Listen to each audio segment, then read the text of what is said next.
Bismillahirrahmanirrahim. Assalamualaikum warahmatullahi wabarakatuh. Alhamdulillahirabbil alamin wassalatu wassalamu ala asyrafil anbiya'i wal mursalin sayyidina Muhammadin wa ala alihi wa sahbihi wa man tabi'ahum bi ihsan ila yaumiddin. Thumma amma ba'd. Ma'asyiral muslimin jamaah salat subuh yang dimuliakan Allah Subhanahu wa taala. Kita lanjutkan pembahasan kita pada pasal tentang ma'asi alisan, ya, maksiat-maksiat atau dosa-dosa lisan. Yang berikutnya yaitu wal intima'u ila ghairi abih au ila ghairi mawalihi. Berintisab, ya, berintisab menyandarkan diri kepada selain bapaknya atau selain mawalinya, selain maulanya. Maula itu seorang yang memerdekakan budak. Jadi misalkan si A itu budaknya si B, kemudian si B itu memerdekakan si A, maka A itu maulanya si B namanya. Nah, di sini termasuk daripada dosa dan larangan dalam syariat Islam adalah seorang menisbatkan diri kepada selain bapaknya. Jadi mengaku misalkan anak si fulan atau bapaknya si fulan, padahal bapaknya itu si fulan itu bukan bapaknya. Ya, bukan bapaknya. Termasuk ini fenomena tentang masalah apa? Adopsi anak. Jadi adopsi anak itu termasuk dilarang dalam Islam, ya, termasuk haram. Adopsi anak dalam arti mengambil seorang anak kemudian mendaku anak itu anaknya, anak kandungnya. Kemudian nanti si anak ini mengakui bapak adopsinya itu sebagai bapaknya, atau anak adopsi atau mungkin anak angkat. Ini tidak boleh dalam Islam, ya, karena nanti nasabnya itu akan kacau, karena si anak ini akan menasabkan diri kepada seseorang yang secara nasab bukan bapaknya, orang lain, itu nggak ada hubungannya apa-apa sama sekali, ya. Jadi itu tidak diperkenankan dalam Islam. Terus nanti lebih kacau lagi ketika misalkan sang bapak ini menikahkan anak angkatnya itu, atau adopsinya itu misalkan yang diadopsi perempuan. Kemudian si bapak menikahkan anak angkatnya tadi, si perempuan tadi. Ini juga sudah tidak boleh dan tidak sah, karena si bapak ini bukan bapaknya, sehingga bukan wali nikahnya. Ya, makanya itu sangat berbahaya sekali. Kalau ingin mengambil anak sekedar pengasuhan, diasuh, pengasuhan atau sekedar mengkafil, membiayai hidupnya, baik biaya sekolah, biaya makan, hidup, makan, rumah ataupun pakaian dan sebagainya, tanpa menisbatkan nasab anak itu kepada dia, maka ini tidak ada masalah. Atau misalkan dipungut sejak kecil, nanti kalau sudah dewasa, sudah paham, dijelaskan bahwa kamu bukan anakku misalkan, tapi kamu anaknya si ini dulu saya ambil, saya pungut.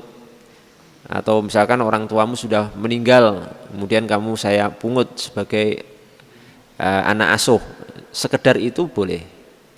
Tapi kalau sudah menasabkan diri, ini hukumnya haram, ya, termasuk dosa besar bahkan.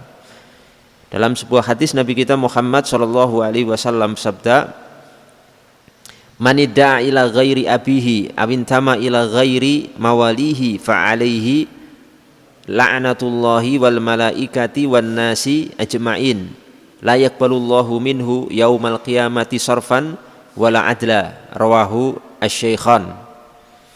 Yang artinya, barang siapa yang mengaku menisbatkan diri kepada selain bapaknya atau kepada selain tuannya, maula tadi, ya, merdekakan budak tadi, maka wajib baginya untuk mendapatkan laknat dari Allah Subhanahu wa taala, para malaikat dan seluruh manusia. Dan di hari kiamat nanti Allah Subhanahu wa taala tidak akan menerima darinya sedikit pun. Jadi ini sih ancamannya cukup serius dari Nabi kita Muhammad SAW, ancamannya laknat pada orang yang menasabkan diri, menyandarkan diri, intisab kepada selain orang tuanya, selain bapaknya. Jadi kalau mau tadi ya sudah kami sebutkan, kalau ingin mengadopsi anak sekedar mengambil, memungut, mengasuh, membiayai kehidupannya, sekedar itu silahkan. Tapi harus tahu batas-batasan hukumnya. Ya, tidak boleh mengaku atau memasukkan si anak ke, misalkan sekarang kan ada KK ya, kartu keluarga itu ya. Nanti karena hukumnya di negara ini dianggap anak asli, anak kandung. Kalau sudah dimasukkan KK kan anak kandung, nanti banyak hal yang berlaku di situ tentang hak waris, hak perwalian nikah dan lain sebagainya. Ya, ini yang harus diperhatikan oleh kita semuanya. Apalagi sampai mengaku itu anaknya sendiri, dan si anak mengaku bapaknya itu yang bapak asuhnya sebagai bapaknya sendiri, bapak kandungnya. Kalau mungkin si anak tidak tahu ya, tidak diberitahu, mungkin dosanya sama bapak asuhnya tadi. Karena kalau anak dipungut sejak bayi kan nggak tahu, itu tidak berdosa kalau kemudian si anak mengaku bapak asuhnya itu sebagai bapak kandungnya, karena memang tidak tahu. Dan nanti dosanya ditanggung oleh bapak asuhnya tadi atau yang mengadopsi tadi. Ya. Maka harus wajib hukumnya bapak ini harus memberitahu kepada anaknya, anak angkatnya harus wajib itu diberitahu siapa orang tua aslinya, harus diberitahu saat usianya sudah bisa memahami informasi yang akan disampaikan. Itu wajib hukumnya. Kalau tidak berdosa. Si bapak asuh tadi berdosa dan dosa besar. Berdasarkan hadis ini, karena di sini ancamannya dengan laknat dari Allah Subhanahu wa taala, para malaikat dan seluruh manusia. Dan kelak di hari kiamat tidak akan diterima orang itu dari Allah Subhanahu wa taala sedikit pun. Laknat itu artinya at-tordu ar-rahmatillah. Seorang itu diusir dan dijauhkan dari rahmat Allah Subhanahu wa taala dengan perbuatan itu. Belum nanti hukum-hukum lain ya, seperti misalkan kalau si anak asuh ini, anak angkat ini sudah dewasa. Kalau perempuan, si anak asuh ini bukan muhrimnya si bapak. Jadi orang asing. Jadi misalkan si bapak ada suami istri ngambil mungut anak bayi kecil ya, perempuan. Nanti kalau sudah balighoh, sudah dewasa, itu si anak perempuan yang dipungut ini ya bukan muhrim daripada si bapak.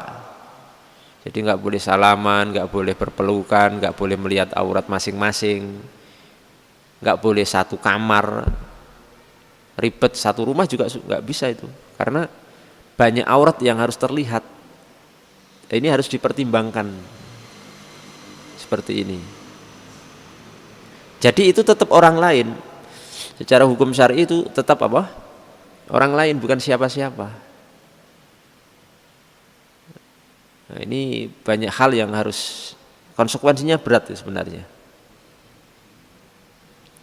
Kecuali nanti memang tujuan sejak awal itu tujuannya hanya mengasuh tadi, mengkafil. Ini nanti sudah dewasa dibuatkan rumah sendiri di sampingnya, dijelaskan hukum-hukum syariatnya, begini-begini, dijelaskan nasabnya, orang tuamu seperti ini, siapa sesungguhnya, terus kamu ini begini-begini, semua dijelaskan. Itu silahkan, tapi kalau tidak, dan faktanya di masyarakat itu tidak seperti itu. Jadi sudah kacau balau ya tentang hukum-hukum itu. Makanya harus ngaji, ini pentingnya ngaji Pak. Harus paham hal seperti ini. Kalau yang dipungut itu laki-laki, anak laki-laki, nanti kalau sudah dewasa bukan muhrim daripada ibu asuhnya. Jadi misalkan suami istri ngambil siapa? Anak, mengadopsi anak kecil dari bayi. Nanti anak bayi ini kalau laki-laki ini kalau sudah dewasa bukan muhrim dari ibunya, ibu asuhnya. Jadi nggak boleh salaman, nggak boleh berpelukan, nggak boleh tidur bareng, nggak boleh melihat aurat masing-masing, gitu. Susah itu, susah sekali.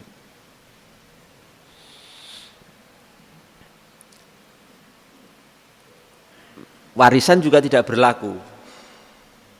Hukum waris tidak berlaku karena ini bukan siapa-siapa. Anak angkat itu bukan siapa. Jadi orang asing, orang lain. Jadi dalam hal warisan pun tidak dapat. Bisa sih diakali supaya dapat anak asuh ini, bisa diakali dapat harta dari si mayit. Caranya sebelum meninggal dikasih. Jadi lewat hibah. Kalau hibah itu enggak harus ahli waris. Jadi si bapak mau meninggal, bapak asuh ini, supaya anak angkatnya dapat harta dari dia, maka sebelum wafat dihibahkan. Jadi tapi akadnya akad apa? Hibah.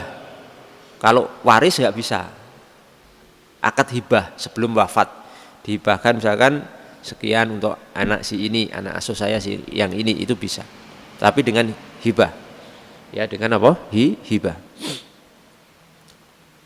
Atau yang lain ya. Tapi biasanya dengan hibah itu.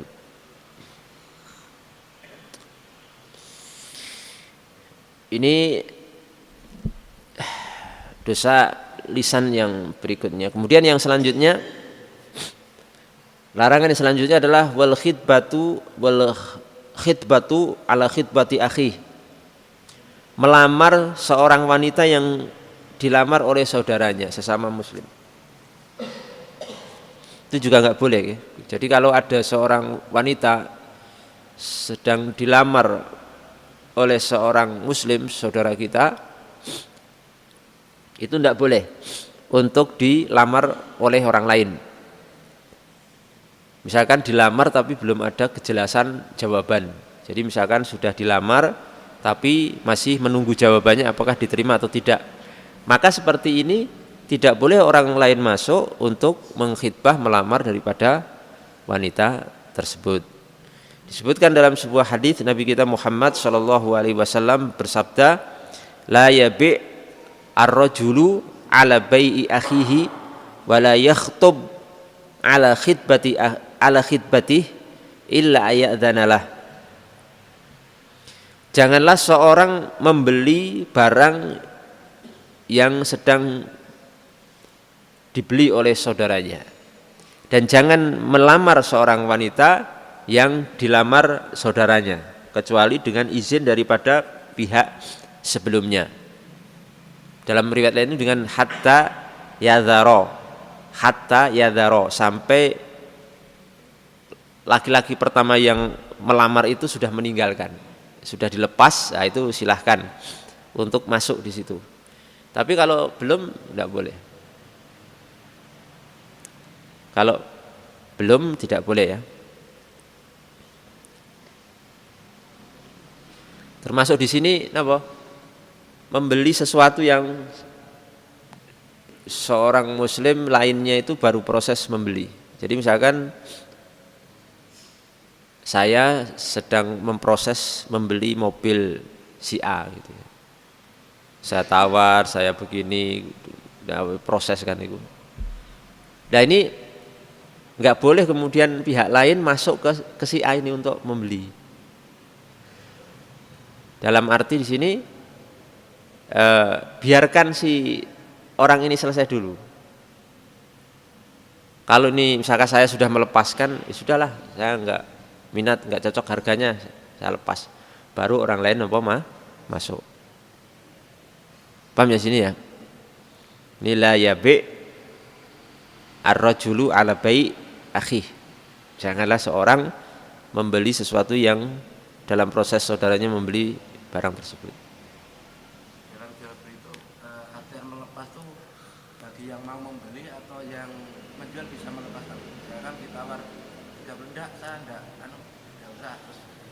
ada yang karena sudah tidak cocok bisa mengambil yang membeli lagi yang lain. Bisa seperti itu. Bisa yang melepas niku yang membeli, bisa yang membeli atau yang penjualnya. Jadi saya misalnya penjual, ada orang nawar mobil saya atau sepeda motor saya sekian, wah enggak, saya enggak. Nah, kemudian saya alihkan ke pembeli lain, maka boleh. Karena ini sudah dari penjualnya punya hak juga untuk menolak, kan begitu. Karena ini belum ada akad, belum terjadi akad, proses saja. Ya, tapi kalau si penjual belum melepas atau belum mengalihkan ke pembeli lain, jangan pembeli lain masuk ke sini. Karena ini si A ini baru proses tawar menawar, deal-dealan harga. Lah ini langsung masuk. Ya, nggak boleh. Ya. Apalagi ini sudah ada deal harga, belum bayaran aja. Sudah cocok harga, ini masuk, orang lain masuk ke sini dengan harga yang lebih tinggi. Ya, ini provokator ini. Ya, nggak boleh seperti itu. Ya otomatis nanti penjualnya akan memilih yang lebih tinggi.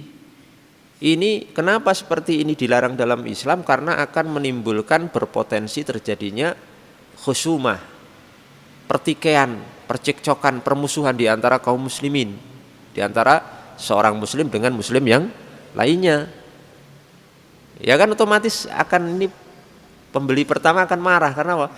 Sudah deal, sudah seneng barangnya, sudah masya Allah tinggal bayar. Datang pihak lain dengan membeli harga yang lebih tinggi dari dia, otomatis penjualnya melepas kepada yang lebih tinggi. Ini kan menimbulkan permusuhan nanti. Ya toh? Permusuhan. Biarkan dulu proses itu, kalau sudah selesai dilepas, ya silahkan masuk. Pak ini sampean terus enggak? Oh enggak pas, sudah saya enggak cocok harganya. Kemahalan, ini baru masuk. Atau begini, atau mungkin si tadi masalah melamar tadi ya. Jadi juga jangan main serobot saja. Ya jangan main serobot. Ya seneng tapi jangan main serobot. Jadi kalau misalkan sudah diproses orang lain, si wanita itu apalagi sudah proses melamar, deal-dealan tapi belum dapat jawaban, atau sudah dapat jawaban kamu masuk. Karena yang melamar pertama itu orang yang ya paling ekonominya agak miskin, ya toh sudah di-deal, ya diterima, tapi kan belum akad nikah gitu kan. Kamu masuk karena merasa orang kaya, bawa mobil yang harga 400 juta gitu kan. Akhirnya berubah nih. Si bapaknya berubah ini, kayaknya ini lebih menjanjikan ini karena datangnya pakai mobil harga 400 juta. Yang kemarin cuma pakai motor butut, motor tua, minggir, ganti. Ini tidak boleh, hukumnya haram. Walaupun nanti kalau jadi menikah memang sah-sah saja, tapi secara hukum awal itu adalah hukumnya haram. Jangan sampai kita melukai seorang muslim saudara kita dengan perbuatan kita. Jadi segala sesuatu itu ada etikanya. Diatur dalam Islam itu ada etika, ada sopan santunnya, ada tata caranya. Enggak walaupun kita bisa dan mampu, jangan sampai melakukan hal-hal seperti itu. Ya, orang Jawa itu mengatakan nepake awake dhewe. Coba kita digitukan kira-kira bisa nerima enggak? Enggak bisa kan, sakit, kecewa, marah. Maka jangan melakukan untuk orang lain. Itu cara berpikirnya itu seperti itu.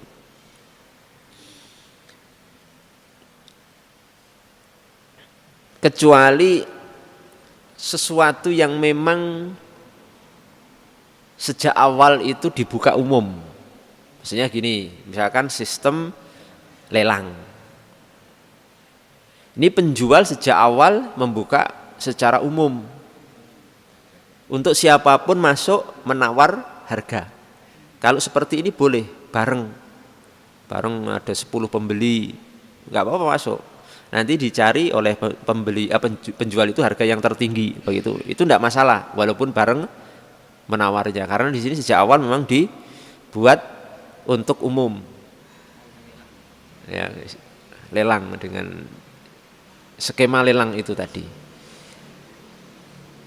Atau mungkin seorang wanita disayembarakan misalkan.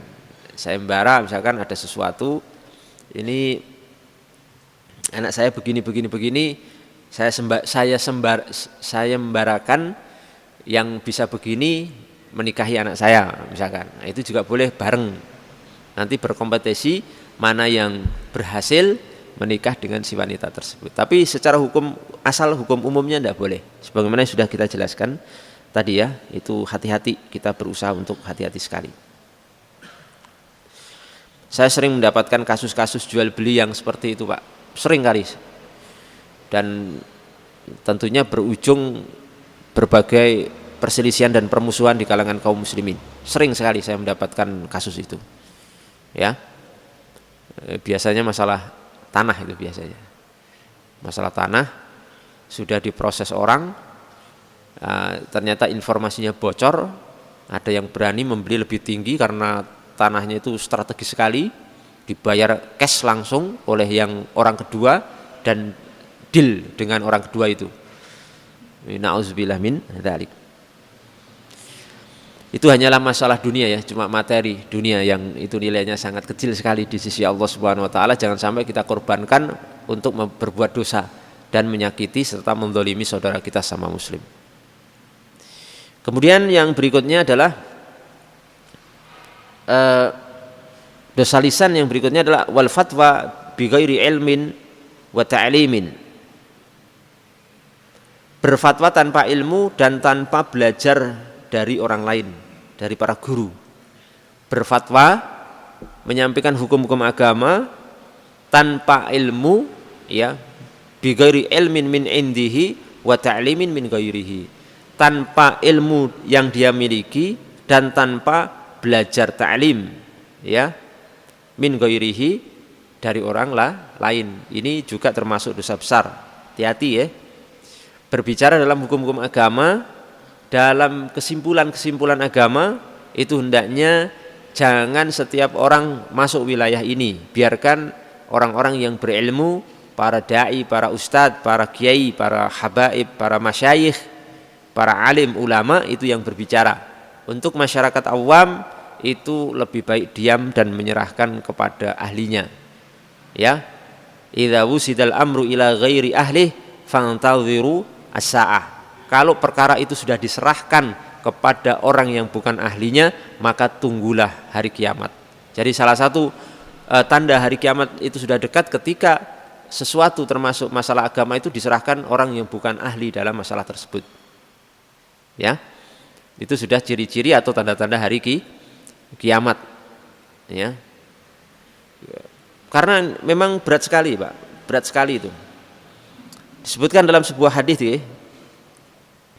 Nabi kita Muhammad SAW sabda, man afta bi ghairi ilmin la'anathu malaikatus samai wal ardi. Barang siapa yang berfatwa tanpa ilmu, maka para malaikat di langit dan di bumi semua melaknat orang itu. Jadi seorang yang berbicara, berfatwa apalagi tanpa ilmu, maka akan dilaknat oleh seluruh malaikat yang ada di langit dan di bumi. Didoakan laknat oleh para malaikat, dan tentunya doa laknat para malaikat itu mustajab. Ya, sangat dikabulkan oleh Allah Subhanahu wa taala. Kenapa di sini dilarang dan diharamkan? Dan ini maaf ya, fenomena saat ini, di zaman-zaman kita saat ini, na'udzubillah min dzalik, begitu banyak kita dapatkan orang-orang awam, orang-orang yang tidak punya ilmu agama, orang-orang yang pas-pasan, tapi begitu berani, begitu lancang berbicara dalam masalah hukum-hukum syar'i, hukum-hukum agama. Bahkan masuk ranah-ranah yang itu cuma dimasuki oleh imam-imam besar, oleh para ulama, menghakimi tentang sesuatu itu bid'ah, menghakimi tentang sesuatu itu haram, berbicara dalam masalah ilmu hadis, tentang masalah hadis, masalah tafsir Al-Quran, tentang masalah yang berkaitan dengan harga diri seseorang, hukum takfir, pengkafiran, takfir, mengkafirkan seorang muslim, kemudian membid'ahkan seorang muslim, mengeluarkan seorang muslim dari ahlu sunnah wal jamaah, itu dilakukan oleh orang-orang awam, mereka yang tidak punya kompetensi tentang masalah itu, tidak punya kemampuan, kapabilitas tentang masalah itu sama sekali.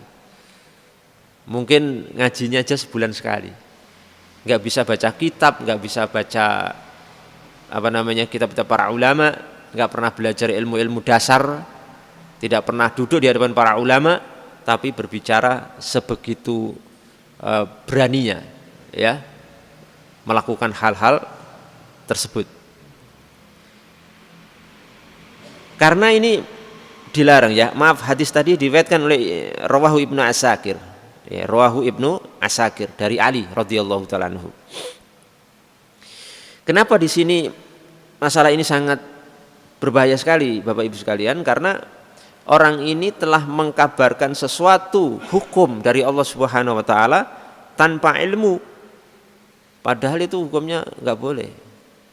Maka termasuk dosa yang paling besar itu apa? Antaqulu 'alallahi ma la ta'lamun. Kamu berbicara tentang agama Allah Subhanahu wa taala, tentang hukum-hukumnya tanpa dasar ilmu pengetahuan yang kalian ketahui.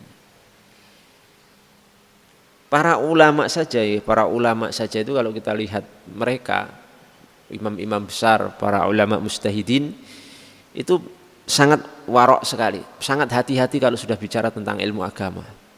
Kalau ditanya banyak yang tidak menjawab, kalau ditanya dilimpahkan kepada orang yang lebih alim di masa itu, kepada ulama yang lebih alim daripada dia. Nah, sekarang tidak. Sekarang tidak. Saya pernah mendapatkan sebuah hal lucu.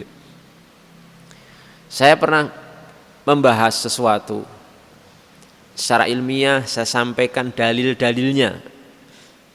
Tidak cukup 1-2 dalil, mungkin 5 atau 7 dalil itu. Dikomentari oleh seseorang, ya anak ABG gitu aja. Itu menyampaikan, kok Ustadz menyampaikan hukum agama tanpa dalil. Yang saya sebutkan tadi 7 dalil itu apa gitu. Ini lucu-lucu sekali, ya, anak-anak lucu ya. Jadi begitu ya, ini fenomena yang sangat luar biasa. Sampai para ulama itu mengatakan bahwa harus ada mufti, juru fatwa yang benar-benar alim, ya. Itu wayajibu fi kulli masafati qasrin muftin.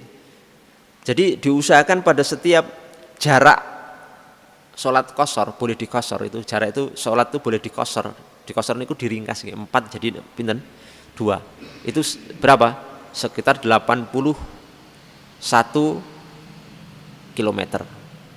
Pada setiap jarak 81 kilometer, per setiap jarak itu minimal harus punya mufti 1, harus punya juru fatwa, seorang ulama ahli fatwa 1 orang minimal itu. Kalau tidak ada bahaya sekali nanti. Syukur bisa lebih dari 1. Oke? Syukur bisa lebih dari 1. Ya, sekarang yang banyak bukan mufti, ya.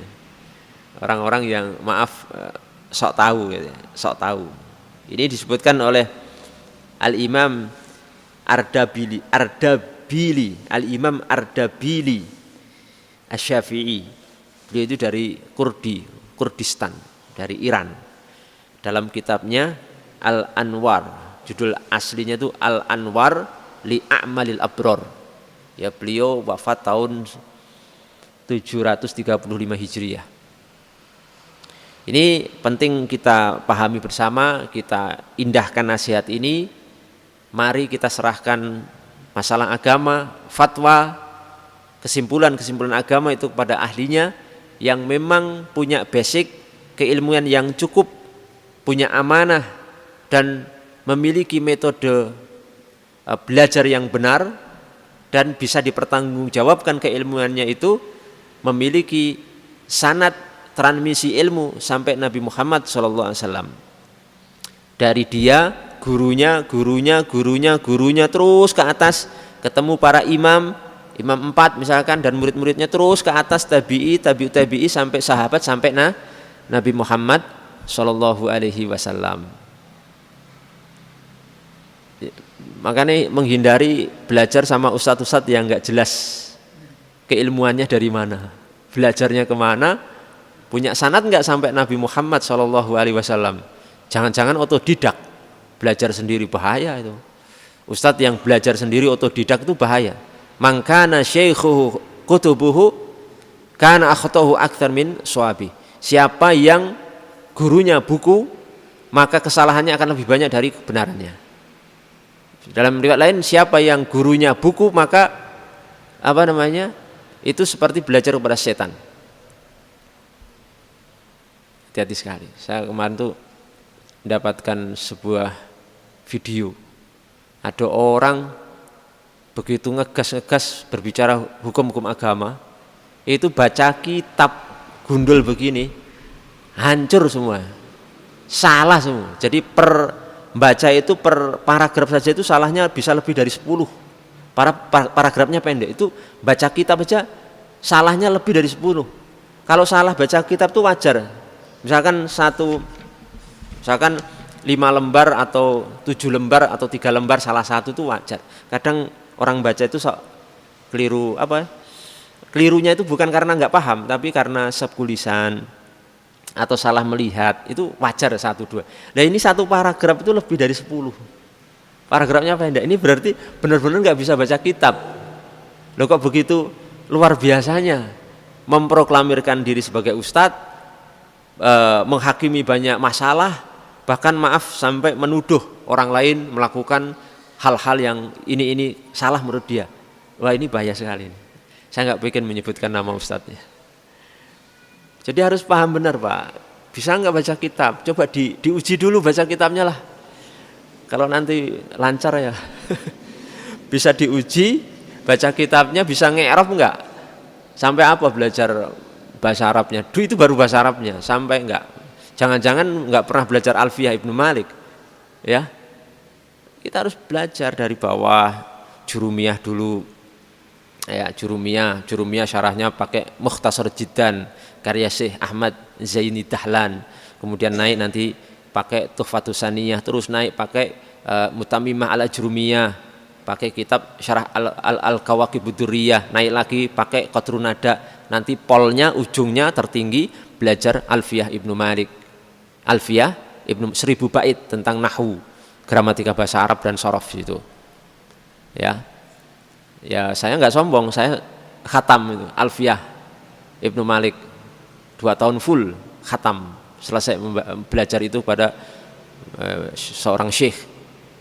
Jadi ini bukan untuk pamer-pameran, cuma saya tuh bagaimana prihatin sekali dengan kondisi saat ini, prihatin sekali, dan banyak yang terlalu sembrono dan berani, apalagi sekarang kan eranya media sosial Pak, di Facebook, itu mau ngomong apapun kan nggak ada filternya, mau yang nggak paham sama sekalipun itu bisa ngomong, bisa membuat status, bisa melakukan hal-hal yang sudah saya sebutkan tanpa ada filter sama sekali, karena sudah tidak ada rasa takut kepada Allah Subhanahu wa Ta'ala, sudah tidak punya rasa malu, ya, memamerkan kebodohannya kepada umat, dan dia tidak ngerti bahwasanya nanti itu akan menjadi dosa jariah dia sampai alam kubur. Ketika salah itu akan menjadi dosa jariah dia sampai alam kubur. Wallahul musta'an. Kita berlindung pada Allah Subhanahu wa Ta'ala dari hal yang seperti ini. Wabillahi taufiq wal hidayah. Wal afu minkum. Wassalamualaikum warahmatullahi wabarakatuh.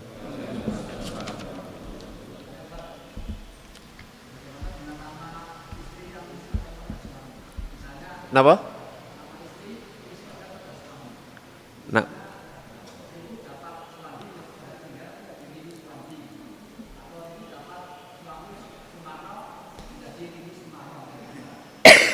menisbatkan nama istri kepada suami boleh, karena itu bukan nisbat nasab. Jadi misalkan ada perempuan namanya Lilis, terus nikah dengan Sumarno. Setelah nikah, Lilis ini nama masyhurnya jadi Lilis Suwarno kan begitu kan di masyarakat kita. Ini boleh enggak? Boleh. Karena ini bukan penisbatan nasab. Hanya kode nek sudah ada yang punya.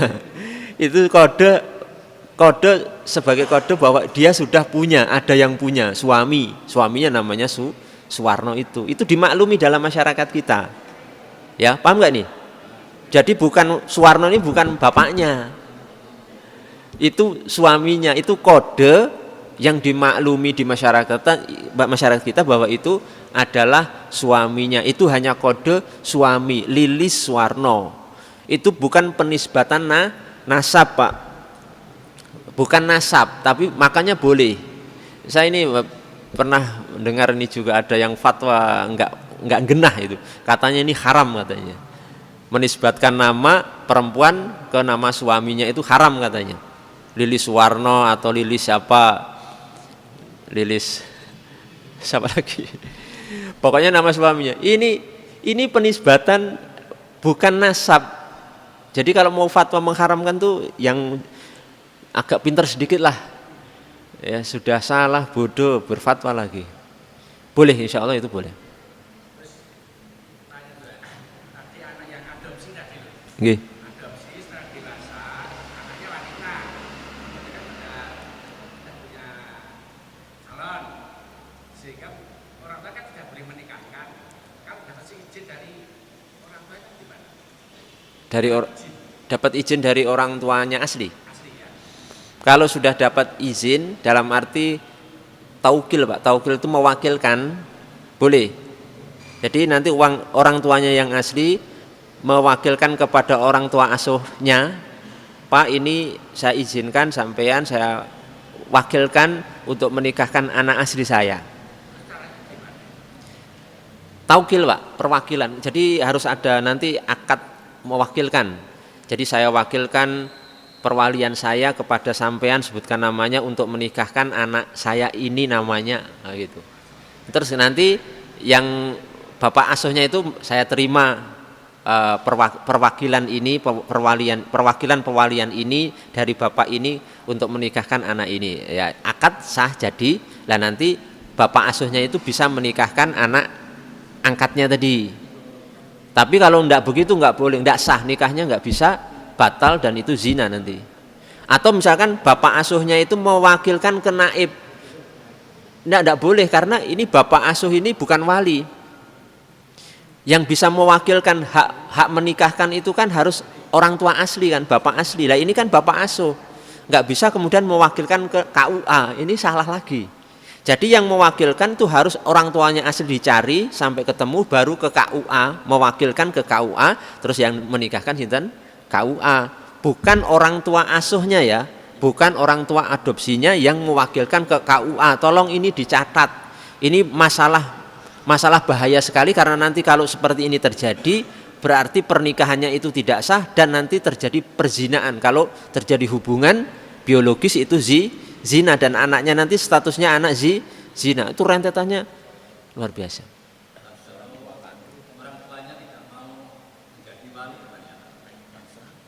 Tidak mau jadi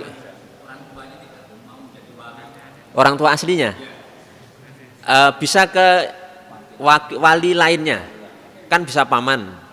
Jadi nanti perwalian itu kan banyak, bisa paman, bisa anak laki-laki. Jadi yang penting ini yang wali paling atas sudah gugur, nggak mau, turun ke bawah, paman umpamanya, atau anak laki-laki dan sebagainya, kan bisa itu. Kalau semuanya tidak mau, maka ini wanita ini dianggap orang yang tidak punya wali. Walinya nanti hakim penguasa lewat Kementerian Agama RI, ya, lewat KUA itu yang menikahkan, karena dianggap tidak punya wali ini, ya as-sultanu waliyun la waliyalah. Penguasa itu merupakan wali bagi perempuan yang tidak punya wali, begitu. Paham ya?